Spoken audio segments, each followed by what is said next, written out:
I'm here for it, sister. Let's go. Let's go. Oh, I was pissed. I'm like, how come you didn't see that the first time? I was like, I'm going to tell you how you steal it, and then I'm going to tell you why you steal it. We had to cancel the sale. We canceled the listing. And to this day, that house is still sitting there. The guy who actually owned the house is like, I can't even enjoy it because I'm nowhere near it. I can't put a tenant in it because that guy's in it. And I can't sell it. What do you do? Jana, we have very different approaches, just so you know. We have very different approaches. In a crowd of 30 offers, how do you stand out? To me, it's not always about terms. To me, it's not always about the best offer. To me, a lot of times it can also be about the relationship that you can have. Welcome to the Moxie and Jana show. I mean, we are spilling some real tea up in her, okay? So we have aptly named our little show, Spilling Real Tea with Jana and Moxie. Get it? Tune in and listen to us share all our crazy, wildly unbelievable crap that we see, do, and navigate in the insane world of real estate. And we're talking everything. We got it all, y'all. Straight out of KC, and we spilling it. Hey, girl. Hi. Hi. Hey. Hey. How's it going? Good. How are you? Good. It's been a little chilly. That's an understatement of the world. We'll get to that, though, when we talk about our fun off-the-record stuff. True. Awesome. So tune in, because I got a story that I shouldn't tell. Okay? True story. I didn't even tell Jana this story yet, so y'all are going to be in for it. Okay? Oh, Jesus. Here we go. Here we go. Okay. She's like surprising me. Okay. Always surprises. Full of surprises. And I can't believe when I tell this story that I'm going to tell this story because I'm so disappointed in myself. It's unbelievable. But you got to wait have to do with poop? Almost... Hold on. No, it doesn't have to do with poop. There's no It poop. does not have to do with poop. Okay. There's a little pee. There's a little pee. There's no poop. But we're not telling that story yet. We're going to wait till the end. And I'm... Folks, we're switching orifices. Whatever. All I remember is there's pee. There's pee. I can't remember. Ew. No. I'm embarrassed, but Oh I'm my going to God. tell the story because we're real on here, right? So right? here's my little caveat, though. Okay, so I'm getting over COVID. I'm getting over 2024 COVID, which is different than 2020, 2021, 2022, 2023 COVID. So just FYI, if I start coughing, I apologize. So if I recall, you have a very interesting little story time that you're going to tell us about. Stolen homes. Selling stolen homes? Mm-hmm. Yeah. So I think before I've kind of like glazed over this story, I think. I'm Glazed not over guarantee it? that's true. Glazed donut. Oh man, I'd love a Krispy Kreme. Anyways, I digress. I helped a buyer from Colorado buy a home in Kansas City. It was an investor. Well, then they were like, hey, we're sick of the property managers in Kansas City. We want to sell. Okay, no problem. So I actually happened to have a buyer that wanted to buy homes, the exact same kind of homes that they had in the same areas. They were willing to kind of deal with the issues. And so I was like, hey, I have a buyer. Like, this works out perfect. So we went to go through the process and they said, well, there's a tiny issue. I said, what's the issue? They go, well, our home has been stolen. And we're actually in court. We're in court right now to get the stolen home back in our names. And I was like, my God. I'm sorry, what? How does the what? So How does something get... how do you steal a house? How does a house get stolen? I'm curious. Girl, I'm over here like, how do you steal a house? This is a whole house. Okay, It's a whole ass house. How do you steal it? A whole... You just lift it it's a up whole off house. the foundation and take it away? Mm-hmm. Right. No. Okay, so I'm going to tell you how you steal it, and then I'm going to tell you why you steal it. But don't take notes, guys, because I don't want you to do this. But This is criminal house stealing 101. don't do it. Okay, so if you do, whatever, that's your whatever. But this is what happened. I don't know if everybody knows this, but our deeds to our homes are actually public record. And so you can go to the courthouse or online and you can actually see the deed to everybody's home.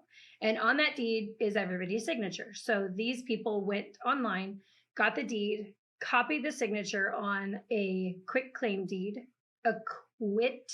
Just so everybody knows, it's a quit. There's a with a T in T. there. There's not a There's C. a T, not a K or K. a C, or I don't know. Whatever the fuck that It was. is a quit because they're quitting the claim. It's a quick claim deed. Anyways, wow, I really digressed on that one. Anyways, so they signed a quit claim deed. And in the process of a quit claim deed, you have to have it notarized. And so not only did they forge the seller's or the owner's signature on the quit claim deed, a notary also lied it was fraudulent. Not that the notary didn't catch it. The notary was complicit. Complicit. Awesome. 100% complicit. Yes. All right. So 12-month process. That's how long it took to get this house back. And so we were essentially under contract to purchase for 12 months. It was insane. And it cost my owners $8,000 to do the entire lawsuit as well. And let me tell you what happened to the crooks. Nothing. What? Nothing happened to the crooks. Because what can they do? They gave the house back. How are you going to prosecute them? They didn't actually they have get damages. anything. They have a civil case. They didn't even get a civil case. They didn't get their court costs paid. They didn't get anything. The judge were just ready to ruled, wipe their hands and move on? Yep. They were like, what do we even do? And it's because their attorney sucked. Just saying. Anyway. I don't know. I never got involved. Thank you, Jesus. I never got involved. But here's the interesting part of that I learned in this process. The biggest reason why people do this, and this will blow your mind. And as a consumer, I think everyone should understand this. If Jim Bob, I'm sorry if you're listening and your name is Jim Bob and I'm using that in like a... Jim Bob, we apologize. It's not because of that. It's just the first thing that came to my head. So Jim Bob goes and steals your home through this quick claim process. And then guess what Jim Bob does? Guess what he does, Jana? Tries to sell it? No, even worse. What? He takes out a line of credit on your home on his behalf. Right? So you got a $600,000 house. Okay. Jim Bob is now the owner. Right? Mm-hmm. He goes, let's say that he says he has zero equity in the home now. It's deeded over. Everything is done. There is no issues.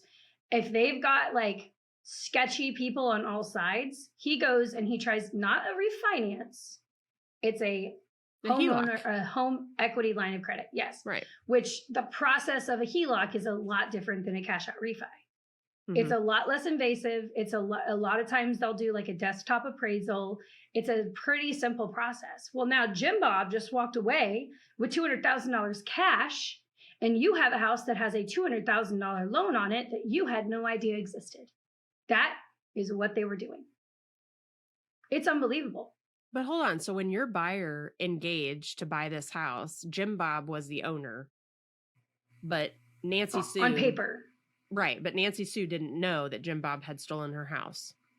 So Correct. She's trying to sell this house. She finds out she doesn't own the house through title. And Correct. Title's like, hey, you don't own this house. Jim Bob owns this house, and he has a $200,000 HELOC on it. So you not only can you not sell, but now you have debt on your property. Yeah. What the hell happened? How did that happen? How did you get out of all of that? Not you, your client. So I'm giving you an understanding of what could happen. The Jim Bob taking out a HELOC didn't actually happen here because Susie found it so early, right? So that would have been the next step that Jim Bob would have taken. In our case, they figured it out so early that they were able to stop it through the courts, which was phenomenal. The problem is what happens if Susie hadn't figured it out. Jim Bob had taken out the HELOC, and now Susie's sitting here like, what do you mean? People have gotten mail in their mailbox saying you have not paid your mortgage. And they're like, this doesn't belong to this house. What are you talking about? And they're fraudulent cases that people are just walking away with this cash. And it's unbelievable. So it is the most unbelievable fraud. How did she find out about it? She went to sell it. Legitimately. She went to sell it. So this was prior to me. She found somebody privately to sell it to. And then they found out that there's this lien on it and they don't actually own it or whatever. She's like, what do you mean I don't own it? I own the house. And then through title and digging, they realized Jim Bob is now the owner, even though he's not really. And here's the thing proving it. And they said, that is not my signature. You can see plain as day, that is not my signature. So then they went forward with the process of finding a new buyer through me, and then also the years-long court case. It was horrible. It was horrible. Gosh. Oh my And gosh. the worst part, it was a $55,000 house. They probably walked away making about $3,000 after the $8,000 court costs. It was horrible. It was horrible. Oh my gosh. So you can have your house stolen. True story. Check your house. Check your title. You never know. You never know. Holy cow. Okay. So you mentioned something to me when we were kind of talking about what we're, this particular story, that there's a product out there that can help protect you against this kind of stuff. Yes. So you've heard of LifeLock, right? I mean, I've like something like that. Yeah. Yeah. So they if somebody steals your identity or has a bunch of money taken out in your name, they help stop that, or I don't know, up to $1 million. I don't really know 100% so it's like how a to explain liability, it, like some kind of insurance policy kind of thing or something. Kind of, but it's specific to identity. And in this case, it's specific to title fraud.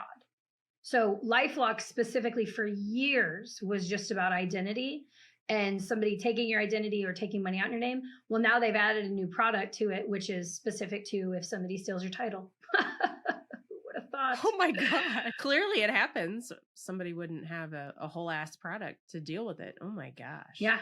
True story. To hear the frustration and the devastation and the just like their hearts were just torn out. And I'll tell you right now, Jana, they will never own in Kansas City ever again. And I can't blame them. I can't blame them. I mean, that's going to happen anywhere, but... Was it a local title company? To do a quick claim deed, you don't even need a title company. No. You just need to be able to record it.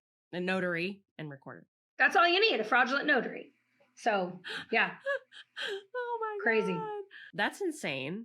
And I feel very, very bad for that woman that had to go through all of that just to only make $3,000. But at least she was able to save it. Because could you imagine if Jim Bob had been able to take out a $200,000 HELOC on a property, and then she just would have been screwed? I mean, she just, what do you do at that point? I mean, because I don't think your title insurance that you got when you bought the house would help cover that. We should have a title person. Come on. That's an interesting question, actually. Who would cover something like that? I don't know. Well, while we were talking about that, it made me think of a story that from a couple of years ago where I had a seller who didn't live here locally, and he had kind of a rent-to-own situation with a tenant. And it was the tenant, the new buyer, that called me. And it was like, we want to sell the house, and the owner, they're on paper, is totally fine with selling the house. So we'd like to go ahead and sell it. And can you help us out? And I was like, absolutely. So I go through and I get the title work done, the prelim title work done and everything's fine. They're both in agreement. They want to sell the house. They have an agreement on how they're going to split the funds. Like, they have all of that worked out. We find a buyer. The buyer is an investor person who's purchasing the home. We're the day before closing, and we find out that the tenant, who also has an equitable interest in the home, has a $250,000 federal tax lien filed against him personally. Oh no! From, get this, he was convicted of criminal felony drug charges like 35 years ago. 35 years ago. And he still has all of this, like, because they fine you, and they, you've got court costs, and you've got, whatever that compensation to the victims of your crime, all that stuff. Restitution. Thank you. So he has all of this, right? And it's like $258,000. Never paid a dime of it. So they went and attached it to literally everything that had his name on it. Well, remember, he has equitable interest. It was unrecorded equitable interest. So he wasn't on the lien search at the outset, right? He wasn't on the title search at the outset. So we get the day before closing, and the title company comes back to me, and they're like, Jana, one of your sellers has this massive federal tax debt. And I was like, what are you talking about? Oh, I was pissed. I'm like, how come you didn't see that the first time? I was like, unrecorded interest. So they wouldn't have known, right? Not their fault. We couldn't sell the house. So the seller, the guy, couldn't sell it because the house wasn't worth $250,000 to begin with. Right. And we had to cancel the sale. We canceled the listing. And to this day, that house is still sitting there. And basically, the guy who actually owned the house isn't making, I mean, he's not upkeeping the property. He's not paying taxes on it anymore or anything. Cause he's like, I can't enjoy it because I'm nowhere near it. I can't put a tenant in it because that guy's in it. And I can't sell it. What do? You just let it go. So the tenant, that financial issue is permanently attached to that house? Yes. So if he quit claim deeded his interest back to the seller, which he was not willing to do. No, he won't do that. Mm-mm. Wow, what a predicament. I know. I had that happen once and I couldn't believe it. It was a $26,000 house and she had $38,000 worth of federal tax liens. And I'm like, yeah, we're not selling this house for you, pumpkin. I mean, we can sell it. You're just going to have to bring the money to closing. Which was definitely not an option. Yeah, that's crazy. Okay, let's hop over to our topic of the day. I'm super stoked about this topic of the day, by the way. We're on episode 12. And so we've had quite a few people reach out to us with a buttload of questions about the process, things we haven't really talked a lot about. And Jana, can we just say thank you for reaching out to us and asking us? Because I'll be honest, the more you reach out, the more I'm like, oh, they listened. We're pouring our hearts and souls into this. And it's like, I love to hear that people are listening and they care. And like, are you hearing us? I don't know. Bueller. Right? Now we know. So keep them coming, please. Okay. So we've got five? I think we're going to do 5 questions today because some of these are going to get they could get very complicated. So I'm going to pose this first one to you, Moxie. Are you ready? Okay. I'm ready. So question from a listener. Do I have to sell my house first in order to buy a home? No. Oh, do you want more explanation than that? Got it. In certain situations. Okay, let me give you more of an explanation. Okay, so let's say you own a home and you want to put an offer on a property, but you don't necessarily want to sell yours right now just because the timing can be a little stressful.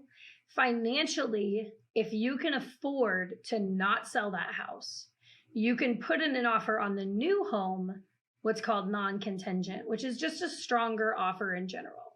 But here's the coolest part, and the part that I don't think anybody ever remembers, and I know not a lot of people are talking about. So you have home A that you currently live in. You put a non-contingent offer on home B. You buy home B. You move into home B. You now have home A, and you're like, I want to sell this. You sell home A, and you take the equity that you have in a home A, and you put it onto home B. Most people are like, oh, yeah, of course. Well, there's another step that people forget about. And it's called a recast. What is a recast? Well, I'll tell you. Thank you for asking. Wait. Moxie. What? What's a recast? Okay. Thank you for asking what a recast is, Jana. I will tell you. So you have home B. You have a new mortgage on it. It's got an interest rate of whatever. It's got a house payment of, let's just say $2,000 a month. You now have equity from home A. If you take equity from home A and you put it onto home B, anything over $10,000 that you put onto home B, you can call your mortgage company. Now you got to talk to the right person. And you can say, I would like to recast this loan. That takes your entire amount down. They recast it at the new loan amount and give you a whole new home monthly payment. That's the part people are forgetting. And it's not a refinance. It's not a refinance. It's a recast. And you know what it costs? Like $300 to do. Yeah. But can I tell you that the clients I've had do this, they're like, no one at this mortgage company understands what I'm talking about. So we've had to walk them through that, which is totally fine. But most people think if I just put this money to B, it will reduce my principal. You're right, it does. But it doesn't help at all on your monthly payment. And here's the other thing people don't know. Anytime it's over $10,000 that you are putting towards your payment, you can do a recast at that moment too. Oh, I didn't know that. Yeah, $10,001. You can do a recast. You can recast as many times as you want. Yeah, so let's say that you're 15 years into a 30-year mortgage and you just want to lower your payment. If you automatically have an extra $10,000, you can put it towards that instead of a refinance, because we all like our interest rates that we're at, most of us. You just do a $10,000 payment towards that with the notion that you're going to do the recast, and they lower your monthly payment. It's crazy. People don't understand it. It's insane. So the short answer is no, you don't have to, as long as you financially qualify. If you don't financially qualify, you got to put your house on the market.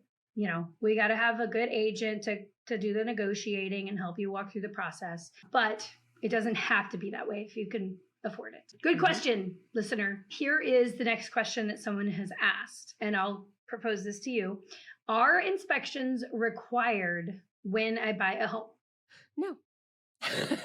Do you want to know more? Tell me more. I get this question a lot, actually. Well, let me back up. I actually get an assumption that I oftentimes have to address. Basically, they're like, oh, well, they'll catch that on inspections and they'll have to fix it. It's like, well, inspections aren't actually required. And they're like, well, we have a VA or an FHA loan, so they are required. I'm like, no, that's an appraisal. That's not an inspection. I think you do the same thing with your clients. Highly recommend that you do one. Yeah. It's good to know what you're walking into, even if you're not going to make any repair requests or ask for anything. But when you're walking through the home and you're seeing things that maybe lead you to question, maybe there's a stain on the ceiling, or maybe there's a crack in the foundation that's, a V-shaped crack or something. And you're like, oh gosh, if you even remotely have a question of, I wonder if this is a bad, if this is a bad sign or if there's a bigger problem here or whatever it is, highly recommend that you do inspections with an InterNACHI certified inspector. But no, never required. Never, ever. However, buyer beware. Yeah. You know what I'm saying? And let me tell you, on the agent side of things, when they don't do inspections, it makes me want to throw up in my shoes. Well, we have an actual inspection disclosure that we have our buyers sign, regardless of whether they do inspections or not, just to try to explain what all those different inspections are and why they're important, and lists upon lists of certified inspectors and everything. But it could come back on us if they decided not to do inspections at some point down the road. Yeah. So it's a for good sure. idea. So what do you do? This was another question that we got from a listener who was asking about, what role does my agent play in the inspection process? So what do you do? What's your role when you're in the inspection process? I think, to me, the agent plays almost the most important role in the inspection process. Can I just say, as a member of your broker team, that makes me cringe just a smidge. You'll hear why. Okay. So the inspector's job is to come up with all of these horrible things that are wrong with the home. That is their job. That is what they're paid to do. And it's as simple sometimes as the light bulb in the back room is burnt out. Like, legitimately. There's a screen missing. Yeah. So it can be minor things like that. The problem is when you have 45 minor things, you're fairly certain that the whole house is coming down around you. So to me, I have felt the energy of clients going through that process and the weight of every single tiny thing. You can just feel it crushing their souls. So to me, the agent plays such an important role in helping them understand, hey, I know this is going to feel like the worst news on the planet. My job is to emotionally prepare them for what is about to take place in this process. And then it's to say things like, hey, I know that, that outlet not working could be a concern. Maybe is that something that your dad could fix? Oh yeah, actually my dad knows Bob. He's an electrician. Oh, cool. So maybe not such a big deal. But the gas leak in the basement, we're going to mark that as a pretty big deal. I've had people call, like I couldn't make it to an inspection. I've had people call after the inspection. They're like, this house is falling down and there's water everywhere. And I call the inspector. I'm like, what is happening? Is the house on fire? He's like, there's one drip in a sink. And I found an issue in the attic. There's an animal's nest. And I'm like, okay, so it's not falling down around them. The inspector's job is to find the bad stuff. And the agent's job is to help the buyer process the bad stuff in a really good, knowledgeable, understanding way. Okay, so are you less afraid now? No. You're still cringy at that? So maybe it'll help explain what I do in our inspections, like with our clients and stuff. And so I think the emotional side of it is what I worry about, right? As a broker, is just kind of like, you're trying to take some of the emotion out of it and reduce it down to a logical issue, which I think is absolutely appropriate. When we go into inspections, I kind of tell my clients, listen, the inspector's job is to point out every single nitpicky thing they can possibly find. Not because they're trying to tell you the house that you love and want to buy is going to be a terrible investment, but because that's what we're paying them to do. We want them to find literally 100%. everything. Also note that for you, maybe a plumbing issue isn't going to be a big deal, but for someone who maybe lost their house in a flood or lost their house due to, frozen bursting pipes, it's going to be a bigger deal to them. The inspector is going to notate everything on the same level. But my job is to help you kind of look at it through a little bit of a different lens. There's two lenses. When we're looking at the inspection reports after the fact, and we're saying, okay, we're going to focus on issues of health, safety, and livability. So a missing screen, probably not going to get bent out of shape over. A broken window is a safety issue. A gas leak is a health issue and a livability issue. I usually will review the inspection report and then put those items in those individual buckets and say, if it were me, and it's not, but if it were me, here are the things that fall under health, safety, and livability. Totally up to you whether or not you want to ask for it. But then the second lens, when you ask a seller to make repairs, you do not get to tell the seller how or what to make the repairs or who even, other than licensed contractor, licensed plumber, licensed and insured this, licensed and insured that. You can say that, but you don't get to dictate how they make the repair. So if that light switch is inoperable and we're not ultra specific about how we write that up, they may just take the light switch out altogether. They very well could. And that is an option. I've seen that happen. So I kind of help them see yes, this is a bigger issue, but do you personally want to make sure that it's done right, the way you would want it done? Or do you want to let the seller do it because they're going to do it the cheapest, fastest possible way? And while we'll have a chance to go back and look at it to make sure it was done correctly, and while we're asking them to use licensed and insured contractors, it still may be Papa John that's coming in to take care of it. And he's going to do what his client is asking him to do. If it's something that you feel passionate that we make the repair for, then I think we should do that. So for me, the actual inspection itself, I don't participate. I sit, I listen, I let the inspectors walk them around and show them everything that they found if they want to see it and kind of talk them through it. My job happens on the backside. How do I synthesize this down? What are my recommendations going to be? How do I help them guide them on that? I think we're saying the same thing. Yeah, we're saying the exact same thing. Whenever they recap at the end, I just know that if I'm not there, the emotional breakdown that can happen is intense. I've heard some agents talk about how they're actually helping, they're following the inspector around and pointing out things. I'm like, girl, you trying to get sued? No. Yeah, that's not your job. Stay in your lane. That's why we hire these people. Sit your ass down. Let them do their job. Yeah. Entertain your client. What are you doing? No, I would, You're not catching me off that couch if I can help it. You're going to catch me outside. Catch me outside. No, not going to happen. Oh my gosh. That was an excellent question. Okay. You ready for the next one? Yeah. All right. She says, I am sick of looking at homes and not finding what I want. What do I do? I need to get into a home. What would you say to this? I don't know. I think you need to answer this one. So one thing that we do when we're working with a client, it's kind of up to us to figure out where they are in the process, especially first-time home buyers often need to see a lot of different houses to figure out what it is they really don't like and what it is they really want. But if we're looking and looking and looking and we're just not finding it, then we take an off-market approach. We use a lot of tools to help serve up properties that aren't currently on the market, but that are in the right neighborhood, have the right number of bedrooms and baths and things like that. And then we'll go speak to those homeowners to try to find something that's maybe slightly less competitive or that might have what they need as one element. The second element is we have our Flip to Buy Direct program that we work with our buyers on. So if we're looking at all these homes and they're like, I just cannot function without a gas stove and I have to have granite countertops and I need a fence and I need all these things and I just can't find it in my price point, we'll use that same strategy of finding homes off market, but then we'll use our Flip to Buy Direct program to actually purchase the home for them, rehab it with them so they get what they want in their house, and then sell it to them at market value at the end. And so we've done that a few times actually, and it's helped our clients who are really struggling to find, exactly what it is they're looking for within their price range. It's a little bit of a longer process, but Jana, we have very different approaches, just so you know. We have very different approaches. do tell. You ready? God, you make me I sound... feel like you think you're dropping a bomb. You just make me sound like the worst real estate agent in the world because you have all of these wonderful processes And me, I'm over here like, suck it up, buttercup. Let's keep going until you find the house you want. Like, for real? Yes, like put on your bootstraps. I'm here for you. I get it. I understand.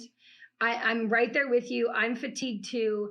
I'm frustrated too. Baby girl, your home is waiting for you. I truly believe homes wait for their buyers. I know as agents, we say that all the time. It seems so cliche, but it's true. I have had conversations with people before where they're like, I'm just so tired of looking. And I'm like, okay, then let's stop looking. Yeah. And then they're like, well, no, I don't want to. I'm like, okay, well, then let's be more specific on our parameters so that we're also not fatiguing you in the same time as fatiguing me. I'll get out there and be fatigued.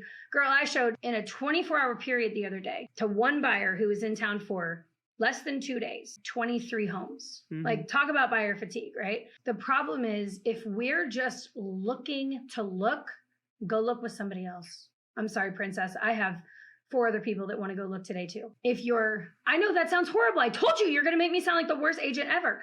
If we're looking with realness and we're not just out trying to see what the best bathroom we can find is, and we have realistic expectations. Try not to fit the square peg in the round hole. Yeah. Yeah. Now, if you're looking and you just cannot find the right thing because you have a need that is absolutely necessary, or like my husband, he had 13 things on his list that he had to accomplish. Well, we accomplished 11 of them buying this house. So he had to meld on 2 of them. Poor baby. But Kenny, could you imagine Kenny whining in the corner? Well, he's also real slow to make a decision, and he didn't have any time on this house because it was 4 hours on the market. And I was like, we're putting in this offer. But what I tell people is, if you're serious and you want this house and you want a house, put on your boots and let's go. You're exhausted from looking at houses. Let's keep going. You're sad you're never going to find anything. Let's keep going. You're worried that you're never going to get that 3-car garage in your price range with a halfway decent kitchen. Let's keep going. So literally, suck it up, buttercup, or stay home. Those are your options. I don't know what else to say, because we're either going to find a house with pure grit and determination, or we're not. And if you're not grit and determination focused, then you need to probably stay home because it's going to devastate you. Yeah, I guess I'm definitely like, I don't want to lose this opportunity to get you into a home. If you really want to get into a house, I don't want you to take a back seat, sign another lease, all that jazz. If there's an option available. And so, but sometimes there's just not options available. True. Absolutely. And truthfully, sometimes there needs to be a conversation of, okay, you want a 3-car garage, you want a fenced 1/4-acre backyard, you want to be within 5-minute walking distance to grocery store and schools. Unfortunately, the price points in that area don't match your budget. So either we need to reassess your budget, right, or we need to reassess your needs or your wants. Yeah. And make some adjustments there too. Yeah. But, I mean, I have a client right now that we have an offer out. If this stupid seller would sign this offer. Listen, seller. Well, they verbally accepted it, and they've texted me they accepted it. Just freaking accept it. But anyways, this buyer, they had some unrealistic expectations on the house and on price and on area. And we had to do a readjust. And we readjusted. They pivoted very, very quickly. And now we found a phenomenal home. I'm talking phenomenal. In their price range, in the area, better area than they even wanted to be in. I mean, it is absolutely knock it out of the park stunner. Can I tell you how many payments I had to run for her though? Payment options. I have an app that I use that they can use too. And I'm running a payment, even though maybe I shouldn't because I'm not a lender, but I can run the same. Yeah, it's just an estimate. I probably ran 45 homes for her. Had I not been a little bit more of a savvy agent, I could have potentially shown her 45 homes. Yeah. Now you can say all day long, I don't want to lose an opportunity. Had I shown her 45 homes, I would have lost an opportunity. Instead, I changed her mindset immediately. We focused on XYZ area instead of this part. And we focused on maybe a different style of home. And because I was able to reset that mindset, I think I ended up showing them like 4 houses altogether. And we're putting in an offer. Nice. Because I was able to just say, let's go. And let me tell you, doing 45 payments while you're trying to also help other clients is a lot of work. It is a lot, Yeah, but yes. she didn't get buyer fatigue because I was able to say, this is what we need to do. So, I know I said suck it up, buttercup, and that sounds really heartless, but the truth is, suck it up, buttercup. Let's do this. Let's Oh find my you a God, house. you're so funny. You're so funny. I'm here for it, sister. Don't get tired. Let's go. Let's go. Don't get tired. Let's go. That's how I feel. Don't get tired. Let's go. And don't mean this in a derogatory sense. I'm a work smarter, not harder. I don't want you to give up on your dreams if we can find it. Right. You know what I mean? Or make it. That's what I did on this last buyer. Like, I worked smarter, not harder. Yeah. Had I allowed buyer fatigue to even be an option, we would not have had her as a buyer. Absolutely. Well, not just that. I mean, every buyer's different. Every buyer's capacity for looking at homes is different. It always starts out fun and woo-woo. And it eventually gets a little like, okay, so is this what I got to work with? You know, sometimes it does get there. It really does. Yeah. And then it's a reassess point. But I like your approach. I like to reassess very quickly, though. I like to reassess at the beginning. I'm not going to show you 70 houses and then us reassess. I will probably allow one time of us going out, and then we are having a very real, very honest, maybe a little in your face, but it's going to be brutally honest from me. But here's the thing. I'm going to find you a house. I'm going to find it. If you will suck it up, buttercup, and you'll put your boots on, I'm going to find you a house. It's going to happen. And it's going to be the house you want. True. I think with the exception of people coming in from out of state on a very short timeline to find something, I kind of put a limit on how many houses I'm willing to show someone in one day. How many are you willing to show? 5. That's me. 5. No more than 5. I'll throw in 1 if we find one. If we find along one the while way, we're out showing. Yeah. Yes. Along the way, if something presents itself. Yeah. Yes. Because they all start running together. You can't remember which house had what and all that stuff. Yeah. So 5 in one day, unless you're coming from out of town. Yeah. I did 12 that one day, and it was very hard, and she was very tired. And I've had to do that before with another out-of-state buyer, and thankfully we found a house, but we had like 13 on the list, and at 8 he's like, how many more do we have? I was like, well, you're like, well, I mean, I kind of set up a whole tour. Yeah, he had one day. He had one day. That was it. Oh. And I said, well, how many more do you have in you? He's like, I don't think I have any more in me. I was like, all right, well, what do we do? Well, they bought a house from that day, so we did good. Oh my gosh. Anyways, I will do it. Jana, I will do it. I'll get you. Of course. I'll get you there. I had one client that came in last month, and she's shopping with mom, and her and mom are both going to buy the house, but her and mom have very differing opinions on neighborhoods and house styles and wants and needs. Mom lives in a $1.8 million mansion of a beautiful home, and her daughter's moving here from a 1-bedroom apartment that she shares with 5 other people in Portland, Oregon. Dramatically different lifestyles, okay? A little bit. And a little bit. So we've looked at, over the course of her 7 days here, we looked at 47 homes. Gross. Yeah, it's a slog. It's a slog. It's tough. Yeah. That's what we do, That's though. hard. It is what we do. Okay. True story. Similar kind of concept. Another question that we got, and we kind of put these together because they work together. Someone asked, I'm tired of putting in offers that aren't being accepted. What can I do to strengthen my offers? And we haven't seen that in the last maybe 2 or 3 months, unless the houses have been priced like really, really well, which, let's be honest, most of them are still like not priced right. But we are going to be coming up on this again. So I think it's a very timely question. What do you do? I can tell you, I don't often struggle. This is, gosh, it's going to sound so bad, but I don't often struggle with this. I guess I don't really know what it is. Maybe it's the more relationship. In a crowd of 30 offers, how do you stand out? So to me, it's not always the offer that stands out, right? To me, it's the relationship that stands out. So a couple of years ago, I had an agent on my team, and they said, you put in all these offers and they get accepted for your buyers consistently, and you're getting all these contracts. And I've put offers on, I think at that point he had put offers on like 12 houses for this buyer, and they hadn't gotten any of them. And I said, what's the listing agent's dog's name? And they looked at me like I was insane. And they were like, I don't understand the question. I said, have you ever stopped to talk to the listing agent? Mm-hmm. Have you ever stopped to form any sort of a relationship with the listing agent in order to help win that contract? I'll be honest, Jana, I like this job for the relationship side of things. Mm-hmm. And it doesn't always work because not every agent is willing to build a relationship.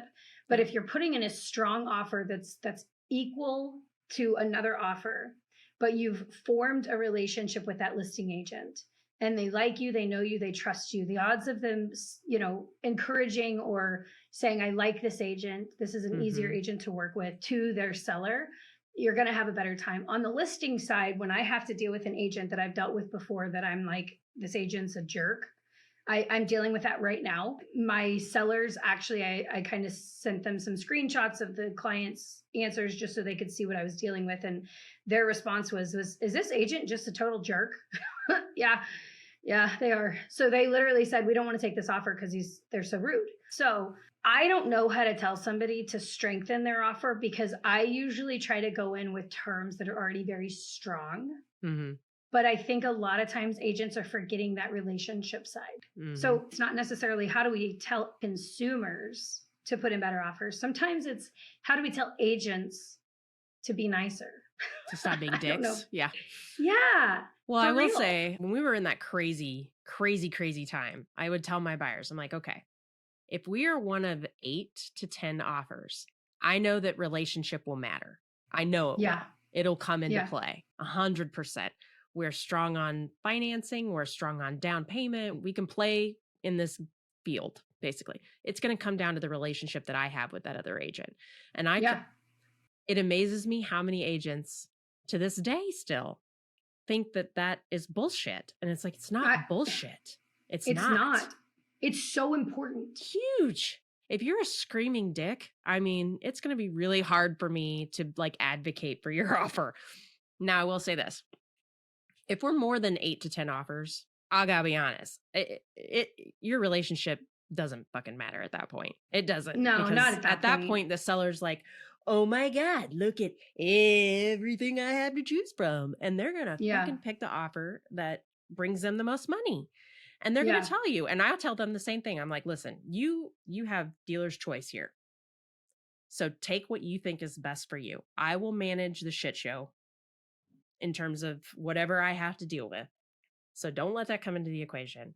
Take what you want out of this. Let's go back and counter a couple of them, see if we can't get them up more. You know what I mean? Like, let's do all those things. But from a buyer's perspective, I do think there are some things that buyers should do. And I think there are some things that buyers should not do to help their offers get more accepted. And a couple of them seem really simple. Pick an agent that has worked in that area that you want to be. Yeah. Because as much as agents, we have this huge metro area that we work in, and you and I both will go wherever our client wants to live and wherever we feel comfortable representing their best interests. Don't get me wrong. If I have someone that's looking in an area that I don't know anything about, I'm going to refer them. I will. But focus on an agent that has sold in the area that you want to be in, that has experience. If the agent themselves doesn't have a lot of experience, but they're on a team where the team leader has a lot of experience, then they're the same person. Just let that be. So find experienced people because they are going to have more than likely positive relationships. And 3, interview. But when you're putting in your offer, just know when you're competing at 10 plus offers, it's all about the Benjamins. It just is. It does come down to terms. Relationship doesn't matter at that point. I mean, it can have a little bit, but really it has a little weight still, but not as much. Yeah. Yeah. Well, also, I forgot to say this. When that agent that was on my team, when I told them, like, what's the listing agent's dog's name? The very next offer, I think they were like 3rd highest. And they got that offer accepted. Yeah. And they called me and they were like, oh my gosh, like it worked. This agent and I are best friends now. And so it's to me, that it really does make a difference. And if you have experience, you probably worked with those agents before. So they know you're a known quantity at that point. They know what they're going to get. Exactly. And see, here's the thing. You and I could sit here all day and be like, do as-is inspections and do a higher earnest money and do non-refundable earnest money and close in 21 days. Like we could give all the standard terms, but at the end of the day, pick the right agent. I don't know how else to say that. And I like the thought, the experience part of it that you said. Even if they're newer agents, if they're on a team that has a team lead that's experienced and hands-on. Yeah. Good point. And hands-on. Yeah. And hands-on. That's super important. I mean, I know I support my agents Like I will show up for them for whatever time, day, doesn't matter, issue. And that's important. And they have to know, Moxie's got their back, and agents on other agents outside of their contracts or in their contracts also know, okay, Moxie's involved with this. And I've had to step in a couple times, but that's important, is experience too. Yeah, absolutely. All right. Well, that is our questions that we have got. We got quite a few more. We're going to save those for the next episode. Send more questions. And you can send them however. You can tweet them to us, DM them to us, text us to them, email them, whatever. Comment on the Facebook post. I don't care. Just get them to us. We love these. Pigeon carrier pigeon. What are they called? Pigeon bird? I think it's pigeon carrier, yes. Okay, can I tell my story? Can I tell my story? Tell your story, okay. lady. Go on. Okay, I am a terrible human, and I feel really bad about this, and I'm not proud of it, but we spilled the tea here, right? We do. I mean, we are creeping it real. Did you know we had a Chiefs game the other day? I did. Did you know that it was the coldest game at the Chiefs Stadium in history of the Chiefs? It was, yeah. Fourth coldest in the NFL history. In the NFL history. True story. NFL history. Okay, so I don't like the cold. You didn't go into the game, did you? Can I tell my story? I don't like the cold. Did you know I didn't like the cold? I couldn't tell. We did our tailgate, and our tailgate was about 60 degrees Fahrenheit inside the tailgate. So it was really nice. I double thermaled. Well, I accidentally came across a bottle of moonshine. Oh, no. And Crown Royal. Both of them? And I thought that they would mix well together. So you got fucked up. It was apple pie moonshine. So here's the deal. I'm going to justify this with I'm not a drinker. Okay. I don't drink often. One glass of wine and I'm like, oh, I'm tipsy. I'm good. It's just not really a thing that I am heavy into. And so while we're waiting in line to get into the tailgate, we got there really early. We waited 3 hours to even get inside the parking lot. Our guy in our tailgate fired up a grill, and he had hot dogs. So we had hot dogs, and that was the extent of my food intake for the day. No. Was one hot dog at about 10:30, and the game was at 7 p.m. Uh-huh. And so we didn't make it in the game. Yeah. True story. I don't doubt that. I don't, especially if you have a hot tent. Fuck it. Well, sit in the tent. The hot tent, no. The hot tent gets taken down. So everybody goes inside from our tailgate and they take down our tents. So we had like 8 tents put together. So wait, you robbed Kenny of his ability to be on the Jumbotron in the first playoff game? You robbed him of this? I did. So apparently when he came to get me, I was getting ready to go inside. And apparently I was trying to put on his jersey inside out and like ripping it in half. It's not my jersey. I don't ever wear it. And he's like, when you did that, I knew we weren't going in. And so I woke up in the front seat of the truck at halftime.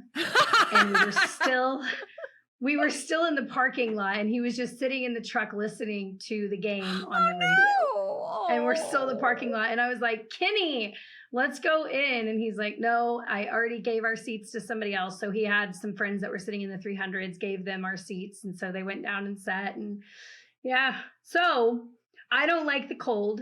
And the moral of the story is I am a terrible wife.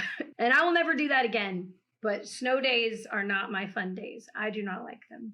Oh my gosh. So yeah. I know. There's my off the record. Don't tell anybody, okay? It's our little secret. Oh, that's so sad. I told him he could go in. He could have left me there. You're like, leave my ass here. I'll freeze in the truck. I don't care. Yeah, I was fine, girl. Yeah, full tank of gas. We're good. I know. I was so. So, anyways, go Chiefs. I think that says more about Kenny, though. I mean, he stayed in the truck with you. How sweet is that? I know. He said he wasn't going to leave me. So he just sat there with me. And then drove me home, and we got Wendy's on the way home. Celebrated the win with Wendy's. Yeah. I love it. So what have you been doing with your snow days? Oh my God. I've been sick with COVID. Ew. Gross. Yeah. And it's the new and improved COVID. The one that doesn't just affect your sinuses and your lungs, but also affects your GI tract. Oh yeah. So that's been super awesome. Love that. And it spreads so much faster because everybody in my family got sick. So we've spent the better part of the last week and a half pretty much laying in bed, sitting in bed, laying in bed, working in bed, Oh, man. pretty much. Not far away from your toilet, right? Not far at all, Yeah. actually. Yeah. And it's been so freaking cold and our house is a little drafty. Anyway, so that's what I've been doing for my snow days. It's been super fabulous. But hey, Yeah. we'll get it out of our system. Yeah, that's true. That's how I felt about it. One of our pipes is frozen. Oh, in our house. Do you have a heater on it? Oh, yeah, girl. It had a heater before it froze, and it still froze. It freezes every year. Every year it freezes. Our master bathroom shower is ex-nayed right now. It doesn't exist. Mm-hmm. Yikes. So then my tenants are like, my pipes are frozen. And I'm like, mine are too. Like, congratulations. I can't help. Do not let them burst, please. Yeah, and if they do, call me. I mean, what do you do, Jana? What do? There's nothing. You can't go ask the ground to thaw. I mean, it's not an option. Well, it was 2 years ago. We had our cottages, our Airbnbs out in Stockton. And it was the first time in a long time that it had ever gotten that cold in Stockton. And it was like, -8 degrees or something like that for 2 days. With a wind chill of like -35 or something. In Stockton, it was which horrible. you never see snow. Like, not never. Yeah. Rarely ever see snow. And the pipes from our well burst underground up to the 2 cottages. So, well, Oh my to gosh. one of them burst. Yeah, that was super freaking fun. Anyway. So yeah, that's what I've been up to. But hey, let's talk about some local news. Okay, I only have one local news to talk about. Yeah, you came across one hell of a story. So let's talk about it. Yeah. So people may have seen it on the news, legit on the news, but it came across my news feed on my Facebook, as most of us acquire our news, and I was shocked. That's where I get all my news. I mean, honestly, let's be honest, that's where I watch a lot of stuff. I was shocked, Jana. So let me just read the title really fast. Okay, the title is Grain Valley Homeowners Learn They're Facing a $250,000 balloon payment on a community pool. Okay, so let me break this down. $250,000. The developer was the one that had like control of the HOA essentially. And I don't understand if time lapses or they're far enough into the process of building, and that's when it actually turns over into the actual association. But at some point, a builder is no longer responsible for the big stuff in that property or in that subdivision. And so it turns over to the HOA officially. Well, this is turned over to the HOA. You ready for this? They had no idea that there was a $292,000 loan that had been taken out for the pool. So the developer took out this loan and then it's been slowly paid back. Well, there's still a $252,000 balance on this loan. And now the developer is swapping it over to the HOA and they're like, wait a second, we now have this gigantic loan that we have to deal with that no one told us about. So it's quite a disaster. It's quite a disaster.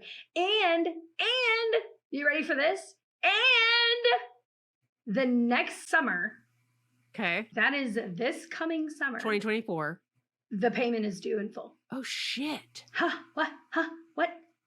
Huh? What? They could refi that though, couldn't they? The HOA They probably could. will have to. The problem is they're thinking about having to do a reassessment or a special assessment for $3,000. For $3,000 per family. So, I mean, that's not horrible. I've heard way worse in the HOAs in downtown. Condos, where they're having like $25,000 assessments. So $3,000, it would be in that price range. And they're saying, most families can't do that. But, those HOAs downtown, they amortize those over like a 7-year period. So it just went into your monthly HOA payment. They could simply do that here, which is no big deal.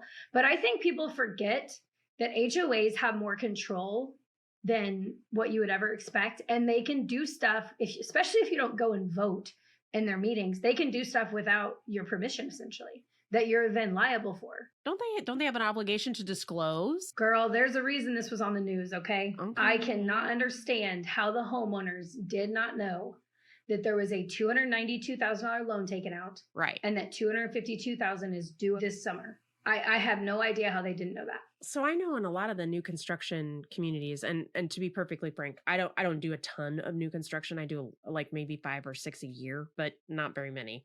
I know that happens quite frequently in new construction communities where the HOA is developer owned at that point. Yeah. But typically they have to provide a prospectus or some kind of financial documentation about the state of the development. And so I find it hard to believe that they hid that, glossed over it. Here's the other thing that's interesting. And I'll read this. We've talked about what our options are, what we can do.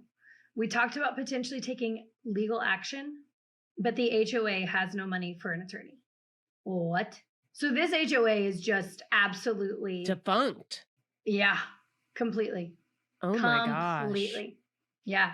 So it's interesting, it's you think HOAs are good, and some of them are really well run, but you just got to be careful getting into an HOA situation because things like that can happen. Yeah, for sure. Definitely got to watch those and ask lots of really good questions. There was an agent recently who had a client was buying a condo in a building that I happen to know. They have some pretty steep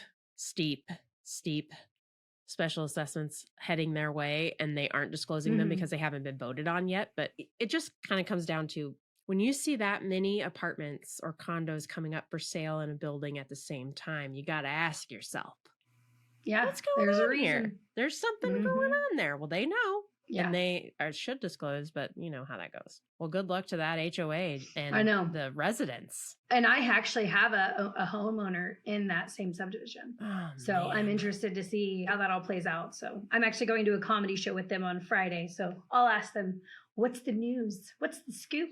Maybe have a drink first and you'll get all the tea. I don't want to ever drink again. You're over. I mean, let's be honest. Mixing moonshine and Crown Royal. You're cruising for a bruising, babe. It tasted really good. I bet. It was delicious. Apple pie moonshine and Crown Royal. Ugh. It's like a cinnamon crunch. Just Wendy's for that. Anyway, I hope nobody judges me that I didn't make it into the game. No. I'm so sorry, Kitty. I will say there were so freaking many people posting pictures, and I'm like, has anybody had an update on the two men who were basically naked the entire game?